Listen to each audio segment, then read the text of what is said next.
ప్రతిఘటన అనే సినిమాలో దుర్యోధన దుశ్శాసన దుర్నీతి రాజ్యంలో ఏం జరుగుతుంది ఎలా జరుగుతుంది అనేది ఎందుకు ఇక్కడ కూర్చుంటే ఆ సీన్ గుర్తుకొచ్చింది.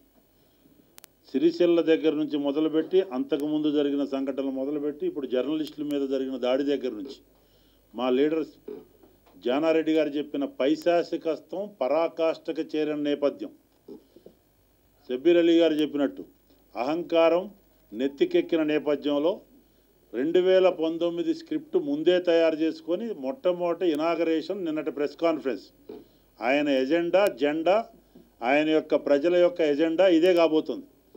కాంగ్రెస్ పార్టీని దోషిగా నిలబెట్టి నేను చేద్దామనుకొని అనౌన్స్ చేసినా మొదలుపెట్టినా కోర్టులు ఇన్ని కేసులు వేశారు, ఇన్ని ప్రాజెక్టులు కట్టలేదో ఇది చేయదో, దళితులకి 3 ఎకరాలు ఇవ్వలేకపోయినా ఈ కారణం, లేకపోతే డబుల్ బెడ్రూమ్లు, ఏ రకంగా అయితే కిలాడి మాటలు చెప్పి చెవులో పూలు పెట్టి ఓట్లు దండుకొని పొట్టగోసుకొని తెలంగాణ ఇచ్చినటువంటి ఈ పిశాసి కాంగ్రెస్ అనే పైశాచికత్వంలో మాట్లాడిన చంద్రశేఖరరావు గారు, బట్ ఫర్ సోనియా గాంధీ తెలంగాణ వచ్చిందని చెప్పిన మీ మాటలు ఈ శాసనసభ సాక్షిగా ఈ పిశాస కాంగ్రెస్ ద్వారా తెలంగాణ సాధ్యమైందని చెప్పినటువంటి మాటలు మీ అంతరాత్మను పరిశీలించుకోండి.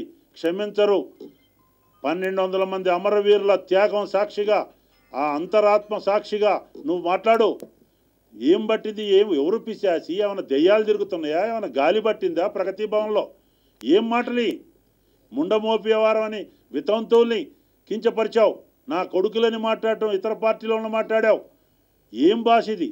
ఇది ప్రజాస్వామ్య ముఖ్యమంత్రి ఎవరన్నా కొంతమంది ఉడుకు రక్తంతో మాట్లాడితే తెలంగాణ సంస్కారం సంస్కృతి 29వ రాష్ట్రంగా బంగారు తెలంగాణ చేయాలనుకునే పరిస్థితిలో ఈ తెలంగాణలో ఇలాంటి భాషకి, ఇలాంటి ప్రవృత్తికి, ఇలాంటి వృత్తికి, ఇలాంటి సంస్కారానికి చోటు లేదని చెప్పాల్సిన రాష్ట్ర ముఖ్యమంత్రి నువ్వే సాక్షాత్తు మాట్లాడితే ఇక గుడిలో లింగాన్ని పిలిచే పరిస్థితి ఉంటే ఇది పిచ్చికి పరాకాష్ఠనాలా?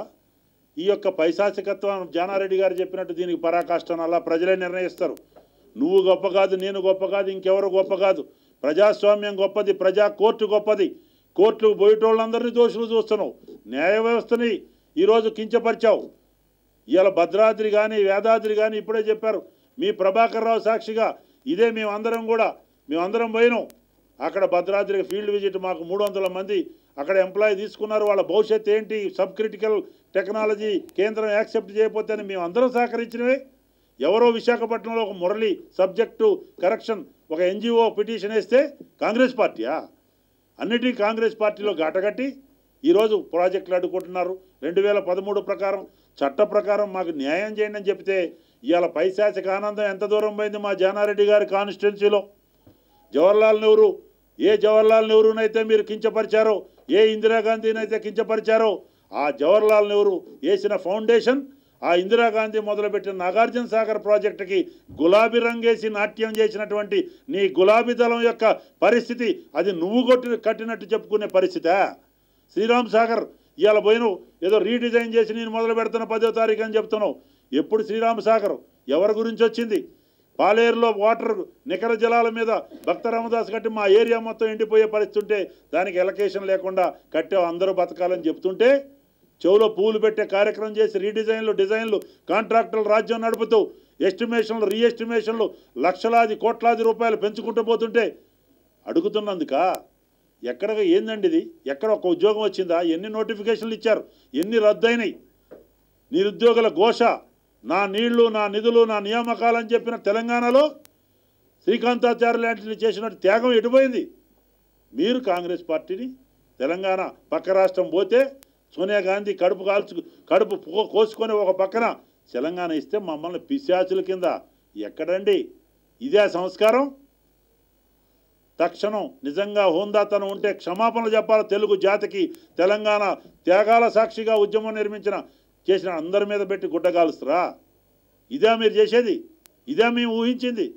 అంటే కాంగ్రెస్ పార్టీని టార్గెట్ చేసి సంగారెడ్డిలో వచ్చిన మార్పు చూసి జనం కదలేక జగన్నాథ రథ చక్రాలు కదిలినాయి అని చెప్పి, సిరిసిల్లలో వ్యతిరేకతని చెప్పి, కేవలం పైకి బ్రహ్మాండంగా ఉందని చెబితే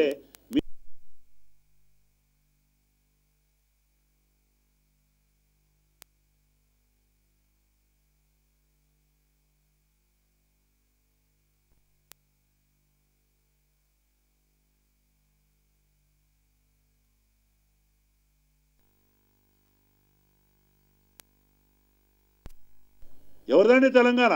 అందరం కష్టపడితే చివరికి తెలంగాణ ఏదైనా సరే బ్రహ్మాండంగా చేసి మరి వీళ్ళు తెలంగాణలో ఈ కోరిక నెరవేర్చాలని చెప్పి తల్లి మనసుతో తెలంగాణ ఇస్తే కృతజ్ఞత లేదా?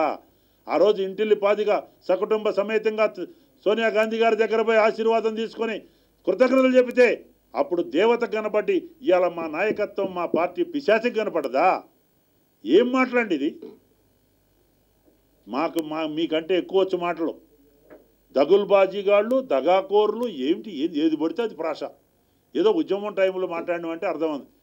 ఇవాళ సినిమా వాళ్ళు వాళ్ళప్పుడు నొప్పించక తానవ్వక స్మూత్గా డ్రగ్ కేసు అని లెటర్ రాస్తారు. తమరు మాత్రం డ్రగ్ ఉపయోగించిన వాళ్ళు కూడా బాధితులట. అంతా అయిపోయింది ఫిక్సింగ్ తెర వెనక. ఇప్పుడే చెప్పారు. ఏందండి ఇది? అందరు గమనిస్తున్నారు. ఇంతకంటే పాపపు చర్యలు ఉండవు. సమర్థిస్తే చిన్న పిల్లలు అనేక రకాలుగా ఇన్ని కుంభకోణాలు ఇన్ని వ్యవహారాలు ఉంటే అయ్యా నిన్ను 5 సంవత్సరాలకు ఎన్నుకున్నారు. నీ మాటలు నమ్మి మా మీద బట్టగాలు చేస్తావా?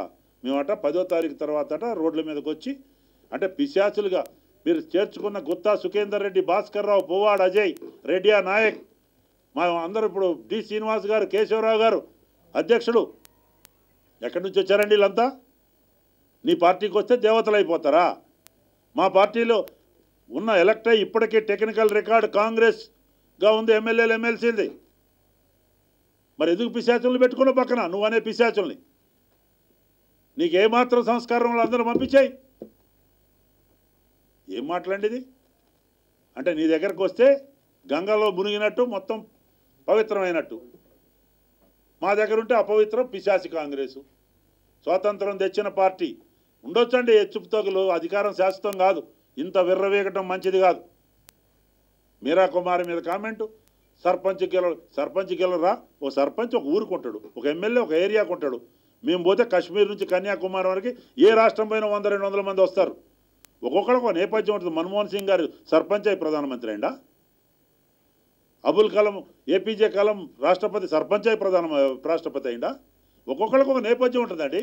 ప్రజాస్వామ్యాన్ని అపహాస్యం చేస్తారా మీరు? జయరాం రమేష్ డ్రాఫ్ట్ చేసినోడు ఏ జయరాం రమేష్కి చెప్పబోతే ఇవాళ భద్రాచలం ఏరియా బోర్గంపాడు మొత్తం కూడా కలిసిపోయేది. మేము అందరం పోయి అడ్డుపడి సోనియా గాంధీ గారిని కలిసి దేవుడి దగ్గర పోవడానికి పక్క రాష్ట్రానికి మేము టికెట్ కొనుక్కొని పోవాలని అడిగితే ఇదే జయరాం రమేష్ దాంట్లో పొందుపరిచి ఇవాళ సారపాక, ఐటీసీ, బోర్గంపాడులో ఉన్న మండలాలు, భద్రాచలం డివిజను తెలంగాణకు ఉంటే నీకు దమ్ము లేక చేవలేక రెజల్యూషన్ నెంబర్ 9 పెట్టి పోలవరం రీడిజైన్ చేయాలని చెప్పి ఇవాళ 100 గ్రామాలు మునిగిపోయే పరిస్థితి. నువ్వే పిటిషన్ వేసినావు కదా ఇప్పుడు సుప్రీంకోర్టులో, ఎన్జిటీలో. మేము చెప్తే అరణ్య నిరోధన 2.5 లక్షల మందిని ముంచి కడుతుంటే పోలవరంకి మేము వ్యతిరేకం కాదు. నువ్వు తెలంగాణ ప్రయోజనాలు కొట్లాడుతున్నావా, మేము కొట్లాడుతున్నావా? ఇప్పటికీ నీకు నోరు రాదు. చంద్రబాబు ఓటుకు నోటు ఎడిపోయిందో అటు మ్యాచ్ ఫిక్సింగ్ వచ్చినప్పుడు సెంటిమెంట్ రేజ్ చేయటం, ఏదైనా ఓట్లు కావాల్సి వచ్చినప్పుడు సెంటిమెంట్ రెచ్చగొట్టడం. కమాన్ అందరం కలిసి కొట్లాడదాం తెలంగాణ ప్రయోజనాల కొరకు. జానారెడ్డి గారు చెప్పినట్టు అభివృద్ధికి మేము అడ్డంకే. ప్రాజెక్టులు కడితే వద్దంటున్నావా? డబుల్ బెడ్రూములు ఇస్తే వద్దంటున్నావా? 3 ఎకరాలకు దళితులకు ఇస్తానంటే ఎన్ని లక్షల టార్గెట్? 2.5 లక్షల టార్గెట్ పెట్టి 1100 ఇళ్ళు డబుల్ బెడ్రూమ్లు కడితే ఎన్ని సంవత్సరాలు కట్టాలా? ఇవన్నీ అడిగితే కాంగ్రెస్ పార్టీ ఇష్టం వచ్చినట్టు మాట్లాడతారా? దయచేసి కాంగ్రెస్ ఇప్పుడే చెప్పారు, కాంగ్రెస్లో రాజకీయ జన్మ తీసుకున్న మీరు తల్లి పాలు దాగి రొమ్ము గుద్దే పరిస్థితి చేయకండి. ఏసరించుకుంటారు ప్రజలు. శాశ్వతం కాదు అధికారం. ఏదో చేసేసినాం, పాలేరులు పోయింది, డిపాజిట్లు పోయినాయి, ఆడిపోయినాయి. ఓకే, డబ్బు ప్రభావం ప్రజాస్వామ్యంలో ఏమేమి చేశారు మీ అంతరాత్మని తడిగుడ్డలు వేసుకొని మొత్తం గోదావరిలో మునిగి ప్రమాణం చేయండి. మీరు స్వచ్ఛంగా మీ స్కీములతో గెలిచారా, లేకపోతే అధికార దుర్వినియోగం డబ్బుతో గెలిచారా? మీరు అధికార దుర్వినియోగం డబ్బుతో గెలిచారని మేము ప్రమాణం చేస్తాం. మీరు అభివృద్ధితో గెలిచినని మీరు ప్రమాణం చేయండి. మీరు చేసే చండీ యాగాలు, ఈ యాగాల సాక్షిగా వచ్చి గోదావరి దగ్గర మునుగుదాం. శ్రావణ మాసం సీతారామచంద్రుల దగ్గర పెట్టి ప్రమాణం చేయమనండి. ఇసుక మాఫియా ఆగడాలు ఉన్నాయా లేవా? ఉన్నాయని మేము అంటాం, లేవని మీరు అంటున్నారు. రండి, దానికన్నా ఛాలెంజ్ తీసుకోండి. అది ఛాలెంజ్. మీ అంతరాత్మ సాక్షిగా రండి. మీ మంత్రులు మీరు, మేమందరం వస్తాం. ఇసుక మాఫియా ఆగడాలు ఉన్నాయి, గోదావరిని తవ్వుతున్నారు. కేవలం ఆదాయం కాదు, మా అప్పుడు అది బిజినెస్గా చూడాల. ఇప్పుడు మీరు బిజినెస్గా కమర్షియల్గా చూస్తున్నారు. మేము భూజలాలు అప్పుడు అవసరం అర్థం మేము తీసిన తప్పితే అనేక అంశాలు ఉన్నాయి. సమయం లేదు. ఏదేమైనా ఇది సంస్కారానికి విరుద్ధంగా మాట్లాడిన మాటలు బేషరతుగా విడ్రా చేసుకోవాలని డిమాండ్ చేస్తుంది కాంగ్రెస్ పార్టీ. లేకపోతే ప్రజా కోర్టులోనే మీరు అన్నట్టు ప్రజలే దీనికి ఏమి సమాధానం చెప్పాలో చెప్తారు. ఎవరిని శంకరగిరి మాన్యాలు పంపించేదే తెలుస్తుంది వచ్చే కాలంలో.